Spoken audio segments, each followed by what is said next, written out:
Hello sa lahat. Ang title ng video ito ay Madaldal. So, itong testimony ko, and I want to warn lahat ng mga tao that anong nangyari sa akin, masama. It's a season in my life ng talagang very bad that happened. Pero, nakita ko that yung weakness ko, and I'm learning to grow, spiritually grow and understand ang buhay.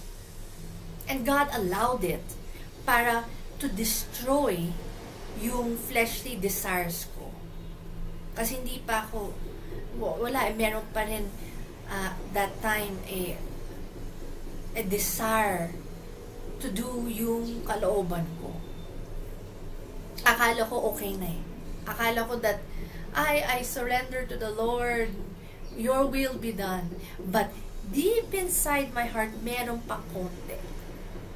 And that konti is, it led to worse scenarios in my life. It led to temptations, and then I fell into temptation, sinned, and it was bad. So, ito ang warning para sa lahat. Para malaman nyo, meron palang ganito sa buhay. At sana you won't make the same mistakes as I did.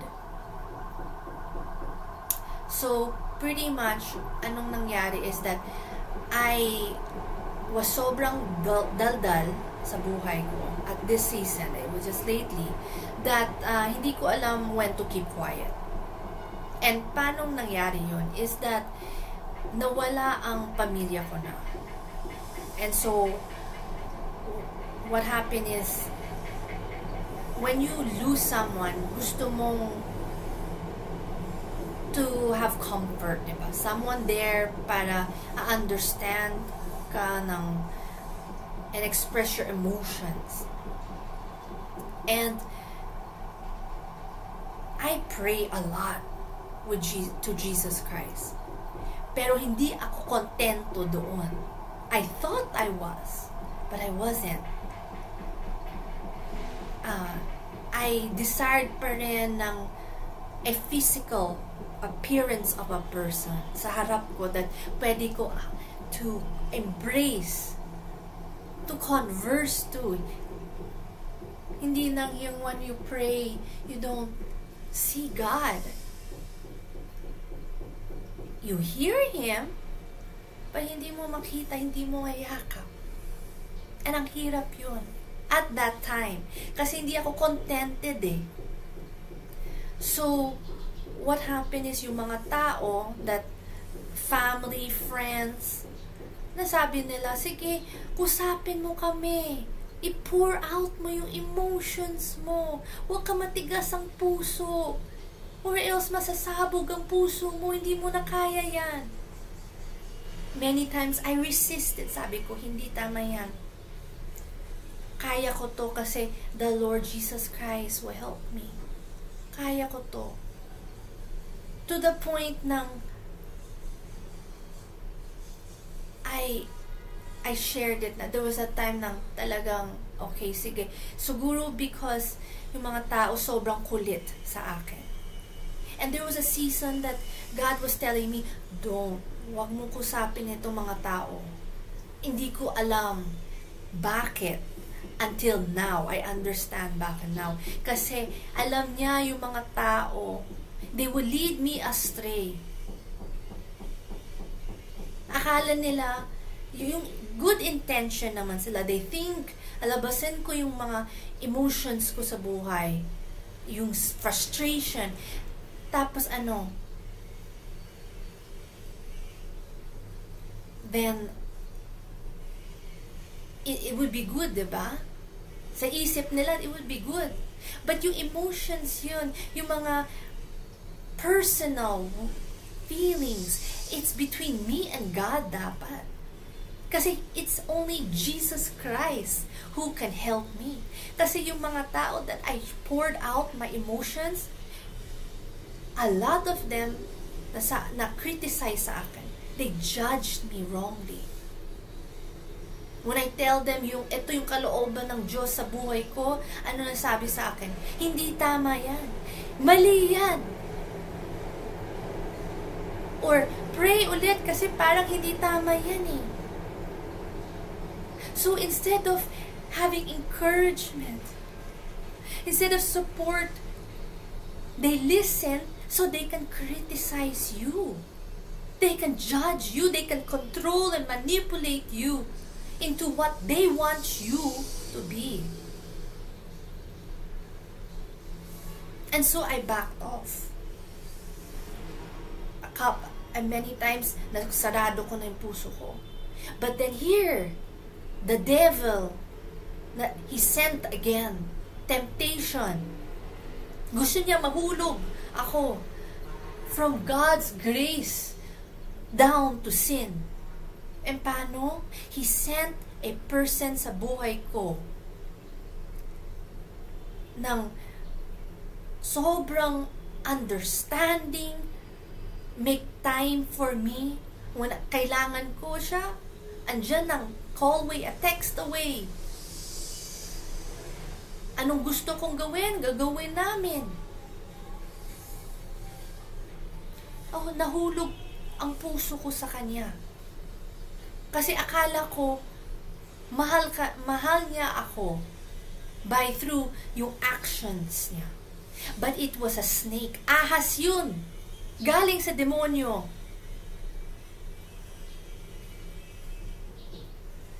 And I was blinded. Di ko alam anong nangyari. Parang ang bilis ng panahon. And one day at a time, I sinned. Until, sabi ni Father God, iiwan kita kung ayaw mo magsisi sa kasalanan mo. Ang sakit yun. And so I repented. I took out that relationship sa tao yun. So yung pretty much yung moral of this story nangyari sa akin. Number 1, keep your mouth shut. Huwag kang madaldal. Even if parang nasasabog ang puso mo, gusto mong sabihin sa lahat or sa merong tao nga, yakap para yakapin mo. No. Self-control dapat galing kay Jesus Christ. Yung will niya para sa iyo, gawin mo. That you be contented sa love ni Lord Jesus Christ sa iyo. Even though if hindi mo makita siya araw-araw, but narinig mo yung boses niya, that's enough. Because I realize that yung mga tao, they think they can show to you that they care for you, they love you, they want to embrace you, but they don't support you in your walk with God. Lahat ng nakuusap ko, they say pray, but not one person nasabi sa akin, trust God. Whatever nasabi sa iyo, gawin mo. Not one. Even the one who, yung mga taong parating sabi sa akin, pray. Not one. Gusto nila, magtiwala ako sa kanila. Dependent. Pour down my emotions sa kanila. Para they can hear more of yung buhay ko that hindi naman nila kailangan marinig. I was foolish to do that. And sana matuto kayo sa nangyari sa akin para hindi nyo gawin kasi masakit. Naloko ako. But then nabalik loob ako kay Jesus Christ. He forgave me, I forgave myself then. Pero I learned a hard lesson. Hindi ko uulit ulit. I closed my heart only for the Lord Jesus Christ.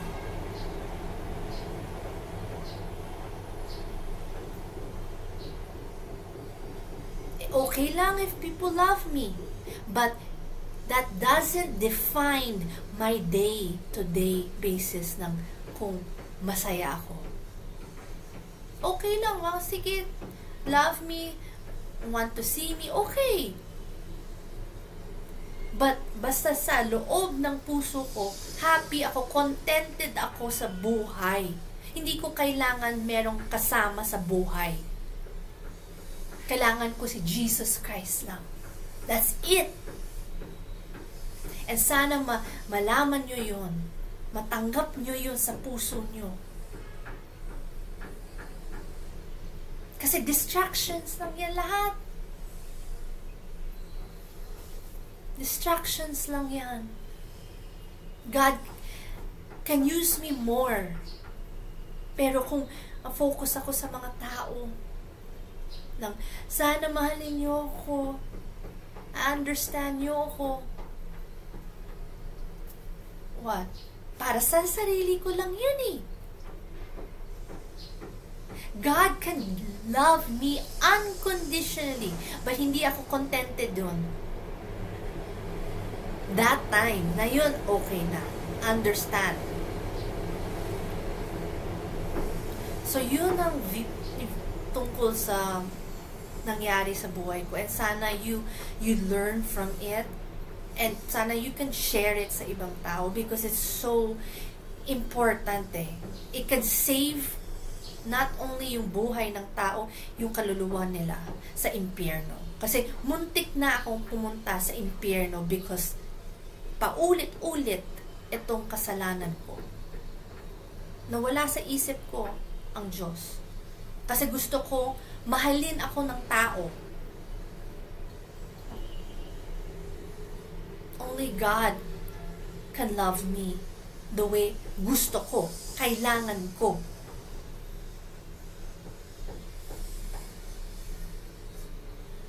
So that is the end of the message. May Jesus Christ bless you.